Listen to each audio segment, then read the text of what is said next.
ನಮಸ್ತೆ, ಜೈ ಹಿಂದ್. ನಾನು ನಿಮ್ಮೆಲ್ಲರ ಮೆಚ್ಚಿನ ಸೈನಿಕ ಗಣ ಮೈಸೂರಿನ ಸಂಸ್ಥಾಪಕ ಮತ್ತು ex black account Shridhar CM. ಇವತ್ತು ಕೊಡ್ತಾರಂಥ ವಿಡಿಯೋ ಬಹಳ ಮುಖ್ಯವಾದಂಥದ್ದೇ. ಈಗ ತಾನೇ ಕೊಟ್ಟಂಥ SSC ಕಟ್ ಆಫ್ ಬಗ್ಗೆ ನಾನು ವಿಡಿಯೋ ಕೊಟ್ಟಿದ್ದೆ. ಬಹಳಷ್ಟು ಮಕ್ಕಳುಗಳು ನೋಡಿದರೆ ಬಹಳಷ್ಟು ಮಕ್ಕಳಿಗೆ ಹೆಲ್ಪ್ ಆಗಿದೆ. ಅವರ ಕಮೆಂಟ್ಸ್ ನೋಡಿ ತುಂಬ ಸಂತೋಷವಿದೆ. ತುಂಬ ಮಕ್ಕಳು ಕೂಡ ಸಬ್ಸ್ಕ್ರೈಬ್ ಕೂಡ ಆಗಿದ್ದಾರೆ. ಯಾಕೆಂದರೆ ನಾವು ಕೊಡೋಂಥ ಮಾಹಿತಿ ಭಾಳಷ್ಟು ಯೂಸ್ಗಳಿಗೆ ಹೆಲ್ಪ್ ಆಗ್ತಾ ಇದೆ. ಹಾಗಾದರೆ ಇವತ್ತು ಕೊಡ್ತಾ ಇರೋದು ವಿಡಿಯೋ ಏನಪ್ಪ ಸ್ಪೆಷಲ್ ಅನ್ನೋದು ಅಂದರೆ 2022-23 ನಡೆದಂಥ SSC ಎಕ್ಸಾಮ್ ಆದ ನಂತರ ಅವರಿಗೆ ಫಿಸಿಕಲ್ಗೆ ಯಾವ ಥರ ಕರ್ಸ್ಕೊಂಡಿದ್ರು, ಅವರು ಫಿಸಿಕಲ್ ಅಡ್ಮಿಟ್ ಕಾರ್ಡ್ ಬಂದಿದ್ದು ಯಾವ ಥರ ಅವ್ರಿಗೆ ಅವಕಾಶ ಕೊಡಲಾಗಿತ್ತು ಅದ್ರ ಬಗ್ಗೆ ತಿಳ್ಕೊಳ್ಳೋಣ ಬನ್ನಿ. Result of computer based exam of constable GD ಇನ್ನು central armed police forces CAPF. ಭಾಳಷ್ಟು ಮಕ್ಕಳು ಗೊಂದಲ, ಸರ್ SSCನೇ ಬೇರೆನಾ, CAP ಬೇರೆನಾ, CPO ಬೇರೆನಾ, ಪ್ಯಾರಾಮಿಲಿಟ್ರಿ ಬೇರೆನಾ ಅಂತೇಳಿ. ಈ ನಾಲ್ಕು ಒಂದೇ ಸೆಂಟ್ರಲ್ ಹೋಮ್ ಮಿನಿಸ್ಟ್ರಿ ಅಂಡರ್ ಬರುವಂಥ ಫೋರ್ಸಸ್ಸು. ಹೌದು ಸ್ನೇಹಿತರೆ, ಇದರಲ್ಲಿ SSC ಅಂದರೆ ಸ್ಟಾಫ್ ಸೆಲೆಕ್ಷನ್ ಕಮಿಷನ್ ಅಂತ ಹೇಳ್ತೀವಿ.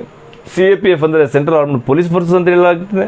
ಅದೇ ಥರ CPO ಅಂದರೆ ಸೆಂಟ್ರಲ್ ಪೊಲೀಸ್ ಆರ್ಗನೈಸೇಷನ್ ಮತ್ತು ಪ್ಯಾರಾಮಿಲಿಟ್ರಿ ಕೂಡ ಹೇಳ್ತೀವಿ. ಆದರೆ ಇದರಲ್ಲಿ ಅಂಡರ್ ಬರುವಂಥ SSF, ರೈಫಲ್ ಮ್ಯಾನ್ ಅಥವಾ Assam rifle, narcotics control bureau. So ಈ ಥರ ಎಕ್ಸಾಮಿನೇಷನ್ ಏನಿದು, ಇದು ಆನ್ಲೈನ್ ಅಪ್ಲಿಕೇಶನ್ 2022 ಬಿಡಲಾಗಿತ್ತು. 2023 ಅಪ್ಲಿಕೇಶನ್ ಎಕ್ಸಾಮ್ನ ಕಂಡಕ್ಟ್ ಮಾಡಲಾಗಿತ್ತು. ಎಕ್ಸಾಮ್ ಕಂಡಕ್ಟ್ ಮಾಡಿದ ನಂತರ ಫಿಸಿಕಲ್ಗೆ ಅವ್ರು ಕರೆದದ್ದು 8 ಏಪ್ರಿಲ್ 2023 ಏನು 3,70,998 ಕ್ಯಾಂಡಿಡೇಟ್ಸ್ಗಳಿಗೆ ಯಾರು ಎಕ್ಸಾಮ್ ಬರೆದು ಕ್ವಾಲಿಫೈ ಆಗಿದ್ರು, ಯಾರಿಗೆ ಮಾರ್ಕ್ಸ್ ಇದರಲ್ಲಿ ಜಾಸ್ತಿ ಇತ್ತು, ಎಲ್ಲಿಗೆ ಕಟ್ ಆಫ್ ನಿಲ್ಲಿಸಬೇಕಿತ್ತು, ನಾನು ಆಲ್ರೆಡಿ ಲಾಸ್ಟ್ ವಿಡಿಯೋದಲ್ಲಿ ಕೂಡ ತಿಳಿಸಿದ್ದೆ.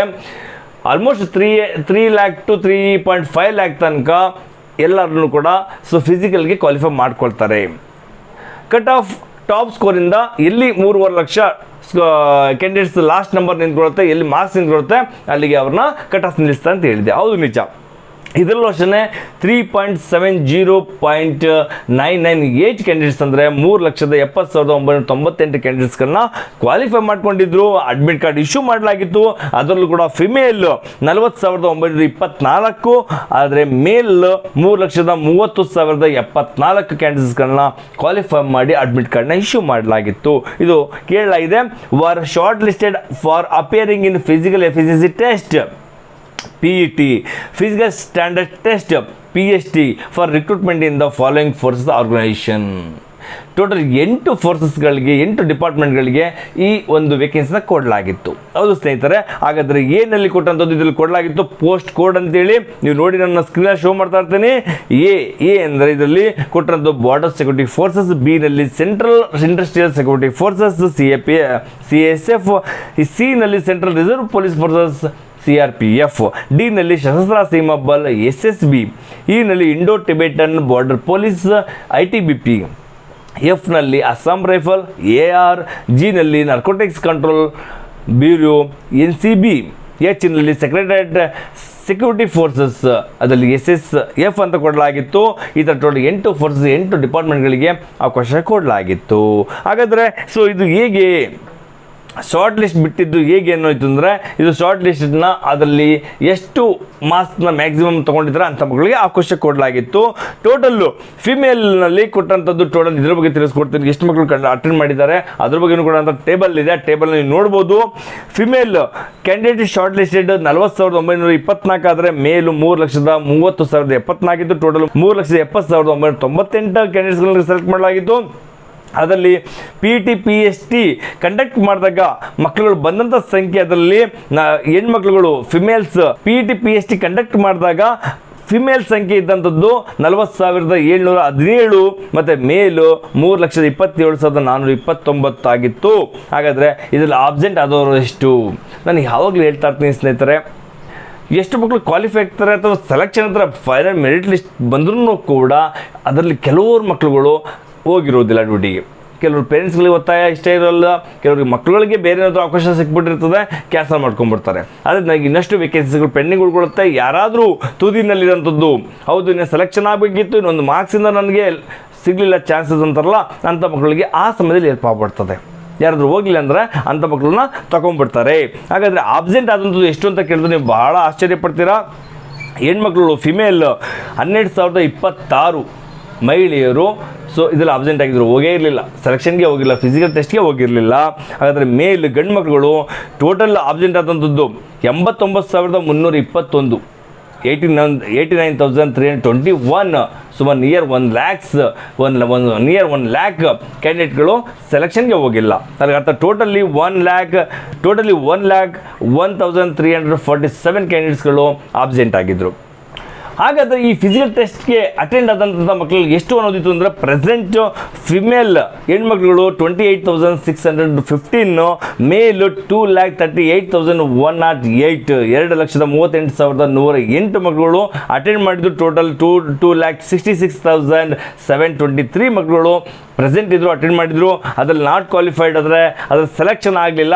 ಅದೆಷ್ಟು ಮಕ್ಕಳುಗಳು ಅಂತಂದರೆ, ಫಿಮೇಲ್ ಕ್ಯಾಂಡಿಡೇಟ್ 14,171. ನೋಡಿ ಇಲ್ಲಿ ಟೋಟಲ್ಲಿ ಸೊ ಅಬ್ಸೆಂಟ್ 12,000 ಆದರೆ ಇದರಲ್ಲಿ ಕ್ವಾಲಿಫೈ ಆಗದೇ ಇರೋದು ನಾಟ್ ಕ್ವಾಲಿಫೈಡು 14,171 ಮಕ್ಕಳುಗಳು ಇದರಲ್ಲಿ ಕ್ವಾಲಿಫೈ ಆಗಿಲ್ಲ. ಅದು ಬಿಟ್ಟರೆ ಸೊ ಗಂಡು ಮಕ್ಕಳಲ್ಲಿ 1,06,225 ಮಕ್ಕಳು ಇದರಲ್ಲಿ ಕ್ವಾಲಿಫೈ ಆಗಿಲ್ಲ, ಸೆಲೆಕ್ಟ್ ಆಗಿಲ್ಲ, ಯಾಕೆಂದರೆ ಫಿಸಿಕಲಿ ಫೇಲ್ ಆಗಿದ್ದಾರೆ. ಟೋಟಲ್ಲು 1,20,396 ಕ್ಯಾಂಡಿಡೇಟ್ಸ್ಗಳು ಇದರಲ್ಲಿ ಸೆಲೆಕ್ಟ್ ಆಗಿಲ್ಲ, ನಾಟ್ ಕ್ವಾಲಿಫೈಡ್ ಆಗಿದ್ದಾರೆ. ಆಬ್ಸೆಂಟು 1,00,000, ಇದು 1,15,000, ಸುಮಾರು 2,15,000 ಇದರಲ್ಲಿ ಮಕ್ಕಳುಗಳ ಸಂಖ್ಯೆ ಕಡಿಮೆ ಆಗೋಯಿತು. 3,70,000ದಲ್ಲಿ 2,00,000 ಇದರಲ್ಲೇ ಸೊ ಮಕ್ಕಳುಗಳು ಸೊ ನಾಟ್ ಕ್ವಾಲಿಫೈಡ್ ಆಗಿದ್ದಾರೆ, ಕೆಲವು ಮಕ್ಕಳು ಆಬ್ಸೆಂಟ್ ಆಗಿದ್ದಾರೆ, ಇದರಲ್ಲಿ ರಿಜೆಕ್ಟ್ ಆಗಿಬಿಟ್ಟಿದ್ದಾರೆ. ಹಾಗಾದರೆ ಕೆಲವು ಮಕ್ಕಳು ರಿಜೆಕ್ಟ್ ಕೂಡ ಆಗಿದ್ದಾರೆ, ಕೆಲವು ಡಾಕ್ಯುಮೆಂಟ್ಸಿಂದಾಗಿ ಅಥವಾ ಕೆಲವೊಂದು ಫೇಕ್ ಡಾಕ್ಯುಮೆಂಟ್ಸ್ ಅಥವಾ ಏನಾದರೂ ಸಮಸ್ಯೆಗಳಿಂದಾಗಿ ರಿಜೆಕ್ಟ್ ಕೂಡ ಆಗಿದ್ದಾರೆ, ಕೆಲವರು ಟೆಂಪರರಿ ಅನ್ಫಿಟ್ ಕೂಡ ಆಗಿದ್ದಾರೆ. ಈ ಥರ ಸುಮಾರು ಮಕ್ಕಳುಗಳು ನಾಟ್ ಕ್ವಾಲಿಫೈಡ್ ಆಗಿದ್ದಾರೆ, ಸೆಲೆಕ್ಷನ್ ಆಗಲಿಲ್ಲ ಫಿಸಿಕಲಿ. ಹಾಗಾದರೆ ಸರ್ ಇನ್ನೂ ಎಷ್ಟಿದೆ? ಇನ್ನು 1.5 ಲಕ್ಷ ಮಕ್ಕಳುಗಳನ್ನ ಸೆಲೆಕ್ಷನ್ ಮಾಡಿಕೊಳ್ಳಲಾಗಿದೆ. ಅಂದರೆ 3,70,000ದಲ್ಲಿ 2,15,000 ಮಕ್ಕಳುಗಳನ್ನ ರಿಜೆಕ್ಟ್ ಮಾಡಲಾಗಿತ್ತು ಅಥವಾ ನಾಟ್ ಕ್ವಾಲಿಫೈಡ್ ಅಂತಂದರೆ, ಇನ್ನು ಉಳಿದಂಥ 1.5 ಲಕ್ಷ ಮಕ್ಕಳನ್ನ ಕ್ವಾಲಿಫೈ ಮಾಡ್ಕೊಳ್ಳಲಾಗಿತ್ತು. ಫಿಸಿಕಲ್ ಅಂದರೆ ರಿಟರ್ನ್ ಎಕ್ಸಾಮ್ ಪಾಸ್ ಆದ ಮಕ್ಕಳಿಗೆ ಫಿಸಿಕಲ್ನಲ್ಲೂ ಕೂಡ ಕ್ವಾಲಿಫೈ ಆಗಿದ್ದಾರೆ. ಇನ್ನು ಮುಂದೆ ಉಳಿದಂಥದ್ದು 1.5 ಲಕ್ಷದಲ್ಲಿ ಸೊ ಮೆಡಿಕಲ್ ಚೆಕ್ ಮಾಡ್ತಾರೆ, ಮೆಡಿಕಲ್ ಪಾಸ್ ಆಗಬೇಕು, ಡಾಕ್ಯುಮೆಂಟೇಷನ್ ಆಗಬೇಕು. ಡಾಕ್ಯುಮೆಂಟೇಷನ್ ಆದರೂ ಕೂಡ ಇನ್ನೆಷ್ಟು ಮಕ್ಕಳಿದ್ದಾರೆ ಚೆಕ್ ಮಾಡಿಕೊಂಡು ಅದರಲ್ಲಿ ಏನು ಮಾಡ್ತಾರೆ, ಅದರಲ್ಲಿ ನಾಮಿನೇಷನ್ ಮಾಡ್ತಾರೆ. ನಾಮಿನೇಷನ್ ಏನು ಮಾಡ್ತಾರೆ ಅನ್ನೋದು ಅಂದರೆ, ಅದರಲ್ಲಿ ಕೆಲವು ಮಕ್ಕಳಿಗೆ NCC ಆಗಿರ್ತದೆ, ಅವರಿಗೆ 5% ಅವ್ರಿಗೆ ಸ್ಕೋರ್ ಇನ್ಕ್ಲೂಡ್ ಮಾಡ್ತಾರೆ, ಪ್ಲಸ್ ಮಾಡ್ತಾರೆ. 5% ಇರ್ತದ್ದು 160 ಮಾರ್ಕ್ಸಲ್ಲಿ 5% ಅಂದರೆ ಸುಮಾರು 8 ಮಾರ್ಕ್ಸ್ ಬರುತ್ತೆ. 8 ಮಾರ್ಕ್ಸನ್ನು ಆ್ಯಡ್ ಮಾಡಲಾಗ್ತದೆ. ಕೆಲವು ಸ್ಪೋರ್ಟ್ಸಲ್ಲಿ ಕೂಡ ಅವರಿಗೆ ಕೆಲವೊಂದು ಬೋನಸ್ ಕೊಟ್ಟಿರ್ತಾರೆ, ಅದು ಕೂಡ ಸಿಗ್ತದೆ, ಅದೆಲ್ಲ ಆ್ಯಡ್ ಮಾಡಲಾಗ್ತದೆ. ಮತ್ತು ಎಕ್ಸಾಮ್ ಪೇಪರಲ್ಲಿ ಟಫ್ ಎಕ್ಸಾಮ್ ಇರೋಂಥದ್ದು, ಟಫ್ ಪೇಪರ್ ಇರೋಂಥದ್ದು, ಈಸಿ ಪೇಪರ್ ಇರೋಂಥದ್ದು, ಇದನ್ನು ಕಂಪ್ಯಾರಿಸನ್ ಮಾಡಿ ಅದರಲ್ಲೂ ಕೂಡ 1-2-3 ಮಾರ್ಕ್ಸು ಅದರಲ್ಲಿ ಆ್ಯಡ್ ಮಾಡ್ತಾರೆ. ಈ ಥರ ಕೆಲವೊಂದು ನಾಮಿನೇಷನ್ನಲ್ಲಿ ಆ್ಯಡ್ ಮಾಡಲಾಗ್ತದೆ ಅಥವಾ ಸೊ ತೆಗಿಲಾಗ್ತದೆ. ಅದಾದ ನಂತರ ಕೊನೆಯದಾಗಿ ಎಷ್ಟು ವೇಕೆನ್ಸಿ ಇದೆ, 50,000ನ 20,000ನ 25,000ನ 70,000ನ ವೇಕೆನ್ಸಿ ಮೇಲೆ ಡಿಪೆಂಡ್ ಮಾಡಿ ಮೆರಿಟ್ ಲಿಸ್ಟ್ ನಿಲ್ಲಿಸ್ತಾರೆ. ಫಿಸಿಕಲ್ ಕ್ವಾಲಿಫೈ ಆಗಿದ್ದಾನೆ, ರಿಟರ್ನಲ್ಲಿ ಕ್ವಾಲಿಫೈ ಆಗಿದ್ದಾನೆ, ಮೆಡಿಕಲ್ ಕ್ಲಿಯರ್ ಆಗಿದೆ, ಡಾಕ್ಯುಮೆಂಟೇಷನ್ ಕ್ಲಿಯರ್ ಆಗಿದೆ, ನಾಮಿನೇಷನ್ ಕ್ಲಿಯರ್ ಆಗಿದೆ. ಕ್ಲಿಯರ್ ಆದಮೇಲೂ ಕೂಡ ಲಾಸ್ಟಲ್ಲಿ ವೇಕೆನ್ಸಿ ಎಷ್ಟಿದೆ ಅದ್ರ ಮೇಲೆ ಡಿಪೆಂಡ್ ಮಾಡಿ ಅಲ್ಲಿಗೆ ಟಾಪ್ ಸ್ಕೋರಿಂದ ಸೊ ಎಲ್ಲಿ ಅವ್ರ ವೇಕೆನ್ಸಿ ನಿಲ್ಲುತ್ತೆ, ವೇಕೆನ್ಸಿ ಎಲ್ಲಿ ನಿಲ್ಲುತ್ತೆ ಅನ್ನೋದಂದರೆ ಅಂದ್ಕೊಳ್ಳಿ 10,000 ಮಕ್ಕಳುಗಳು ಅವಶ್ಯಕತೆ ಇದೆ ಅಂದ್ಕೊಳ್ಳಿ. ಈಗ ಈ ಸಲ 26,000 ಈ ಸಲ ಆಲ್ರೆಡಿ ಆನ್ಲೈನ್ ಅಪ್ಲಿಕೇಶನ್ ಅನೌನ್ಸ್ ಮಾಡಲಾಗಿದೆ. ಇನ್ನೂ ಇನ್ಕ್ರೀಸ್ ಆಗ್ಬೋದು, ಅಷ್ಟಕ್ಕೆ ಸ್ಟಾಪ್ ಮಾಡಲ್ಲ. 26,000 ಅನ್ಕೊಳ್ಳಿ. 26,000ದಲ್ಲಿ ಈಗ ಟೋಟಲ್ ಅವ್ರ ಹತ್ರ 80,000 ಮಕ್ಕಳುಗಳು ಎಲ್ಲದರಲ್ಲೂ ಕ್ವಾಲಿಫೈ ಆಗಿಬಿಟ್ಟಿದ್ದಾರೆ. 80,000 ಅನ್ಕೊಳ್ಳಿ ಅಥವಾ 50,000 ಅನ್ಕೊಳ್ಳಿ, 80,000 ಅನ್ಕೊಳ್ಳಿ, 80,000 ಮಕ್ಕಳುಗಳು ಎಲ್ಲದರಲ್ಲೂ ಕ್ವಾಲಿಫೈ ಆಗಿಬಿಟ್ಟಿದ್ದಾರೆ. ಈಗ 26,000 ವೇಕೆನ್ಸಿ ಅವ್ರಿಗೆ ಸಿಕ್ಕಿರೋಂಥದ್ದು. 26,000 ಮಕ್ಕಳುಗಳನ್ನ ಸೆಲೆಕ್ಟ್ ಮಾಡ್ಕೋಬೇಕು. ಅವಾಗ ಏನು ಮಾಡ್ತಾರೆ, ಟಾಪ್ ಸ್ಕೋರಿಂದ ಟೋಟಲಿ ಸ್ಕೋರ್ನ ಅದರಲ್ಲಿ ಪ್ಲಸ್ ಮಾಡ್ತಾ ಹೋಗ್ತಾರೆ. ರಿಟರ್ನ್ ಎಕ್ಸಾಮ್ ಸ್ಕೋರ್ ಮಾಡಿದ್ದಾನೆ, ಫಿಸಿಕಲ್ ಎಲ್ಲದರಲ್ಲೂ ಕೂಡ ಒಂದು ಎಕ್ಸಲೆಂಟ್ ಹೊಡೆದವನ ಅಥವಾ ಎಲ್ಲದರಲ್ಲೂ ಪಾಸ್ ಆಗಿದ್ದಾನ, ಮೆಡಿಕಲ್ ಎಲ್ಲ ಸರಿ ಇದೆಯಾ, ಡಾಕ್ಯುಮೆಂಟ್ಸ್ ಸರಿ ಇದೆಯಾ, ಎಲ್ಲ ಚೆಕ್ ಮಾಡ್ಕೊಂಡು ಟೋಟಲ್ ಸ್ಕೋರ್ ಮಾಡ್ತಾರೆ. ಟೋಟಲ್ ಸ್ಕೋರ್ ಮಾಡಿಬಿಟ್ಟು ಅದರಲ್ಲಿ ಟಾಪ್ ಸ್ಕೋರಿಂದ ಡೌನ್ ಮಾಡ್ಕೊಂಬರ್ತಾರೆ. ಯಾರು 26,000 ವೇಕೆನ್ಸಿ ಅಂದರೆ ಯಾರು 25,999ನೇ ವೇಕೆನ್ಸಿ ಇದೆ ಅವನು ಎಲ್ಲಿಗೆ ಅವನು ಸ್ಟಾಪ್ ಆಗುತ್ತೆ, ಅವನ ಸ್ಕೋರು ಅಲ್ಲಿಗೆ ಸ್ಟಾಪ್ ಮಾಡಿಬಿಡ್ತಾರೆ. ಅಲ್ಲಿಗೆ ಅರ್ಥ ಟಾಪ್ ಸ್ಕೋರಿಂದ ಎಲ್ಲಿ ವೇಕೆನ್ಸಿ ಎಷ್ಟು ಮಕ್ಕಳು ಬೇಕಿದೆ ಅಷ್ಟು ಮಕ್ಕಳು ಮಾತ್ರ ಎತ್ಕೊತಾರೆ. ಇದು ಕ್ಲಿಯರ್ ಪಿಕ್ಚರು. ಅದನ್ನು ಸುಮಾರು ಡೀಟೇಲ್ಸ್ಗಳನ್ನ ಕೊಡಲಾಗಿದೆ. ಇದರಲ್ಲಿ cut off details, marks, total marks, part A, part B ಅಂತ ಇದು ಸುಮಾರು ವೇಕೆನ್ಸಿನ ಕೊಡಲಾಗಿದೆ. ಇದನ್ನು ಕೂಡ ನೀವು ನೋಡ್ಬೋದು. ಅದನ್ನು ಕರ್ನಾಟಕ ಅಂದರೆ ಕನ್ನಡಿಗೋಸ್ಕರ ನಾವು ಕನ್ನಡದಲ್ಲಿ ಮಾಹಿತಿ ಕೊಡ್ತಿದ್ದೀನಿ. ಯಾಕಂದರೆ ಕನ್ನಡ ಮಕ್ಕಳಿಗೆ ಹಿಂದಿ ಅರ್ಥ ಆಗೋದಿಲ್ಲ, ಅದಕ್ಕೋಸ್ಕರ ಹಿಂದಿನಲ್ಲಿ ಹೇಳಿದರೆ ಸರಿ ಹೋಗಲ್ಲ ಅಂತಿಲ್ಲ, ಕನ್ನಡದಲ್ಲೇ ಮಾಹಿತಿ ಕೊಡ್ತಾ ಇದ್ದೀನಿ. ನಾನು ಕೊಡುವಂಥ ಕನ್ನಡದ ಮಾಹಿತಿಗಳು ನಿಮ್ಗೆಲ್ಲರಿಗೂ ಇಷ್ಟವಾದಲ್ಲಿ ಇಂಥ ವಿಡಿಯೋಗಳನ್ನ ನಿಮ್ಮ ಹತ್ರನೇ ಇಟ್ಕೊಳ್ಳೋಕೆ ಹೋಗಬೇಡಿ. ಇನ್ನಷ್ಟು ಮಕ್ಕಳಿಗೆ ಶೇರ್ ಮಾಡಿ. ಎಷ್ಟೋ ಮಕ್ಕಳುಗಳಿಗೆ ಇದ್ರ ಬಗ್ಗೆ ಸರಿಯಾದ ಮಾಹಿತಿಗಳು ಇರೋದಿಲ್ಲ. ಶಾರ್ಟ್ ಲಿಸ್ಟ್ ಅಂದರೆ ಏನು, ಕಟ್ ಆಫ್ ಅಂದರೆ ಏನು, ಅಥವಾ ಮೆರಿಟ್ ಲಿಸ್ಟ್ ಅಂದರೆ ಏನು, ನಾಮಿನೇಷನ್ ಎಂದಂದ್ರು ಸುಮಾರು ಮಾಹಿತಿಗಳು ಗೊತ್ತಿರಲ್ಲ. ಇಂಥ ವಿಡಿಯೋಗಳು ನೋಡೋದ್ರಿಂದ ಭಾಳಷ್ಟು ಮಕ್ಕಳಿಗೆ ಹೆಲ್ಪ್ ಆಗುತ್ತೆ, ಪೋಷಕರಿಗೆ ಹೆಲ್ಪ್ ಆಗ್ತದೆ. ಖಂಡಿತ ಇಂಥ ವಿಡಿಯೋಗಳನ್ನ ನೀವು ಶೇರ್ ಮಾಡೋದ್ರಿಂದ ಅವ್ರಿಗೊಂದು ಹೆಲ್ಪ್ ಮಾಡಿದಂತ ಆಗ್ತದೆ. ನಮ್ಮ ಸರಿಗಡ ಮೈಸೂರಿನ ಯೂಟ್ಯೂಬ್ ಚಾನಲ್ನ ಇಂಥ ವಿಡಿಯೋಗಳು ನಿಮ್ಗೆ ಹೆಲ್ಪ್ ಆದಲ್ಲಿ ಸಬ್ಸ್ಕ್ರೈಬ್ ಮಾಡ್ಕೊಳ್ಳಿ. ಸಬ್ಸ್ಕ್ರೈಬ್ ಅಂದರೆ ಶೇರ್ ಮಾಡಿ ಅಂತ ಕೇಳ್ಕೊಳ್ತೀನಿ. ಕರ್ನಾಟಕದಲ್ಲಿ ಕೊಟ್ಟಂಥದ್ದು ಇದರಲ್ಲಿ G ಅಂತ ಕೊಟ್ಟಿದ್ದಾನೆ, ಸೊ ಅದರಲ್ಲಿ N ಅಂತ ಕೊಟ್ಟಿದ್ದಾನೆ, ಮತ್ತು ಇನ್ನೊಂದು B ಅಂತ ಕೊಟ್ಟಿದ್ದಾನೆ. ಇದ್ರೂ ಕೂಡ ಇದಕ್ಕೆ ಉದ್ದೇಶ ಇದೆ ಸರ್. ಈಗ ಅಂದರೆ ಏನು ಸರ್ ಅಂತ ಕೇಳ್ಬೋದು.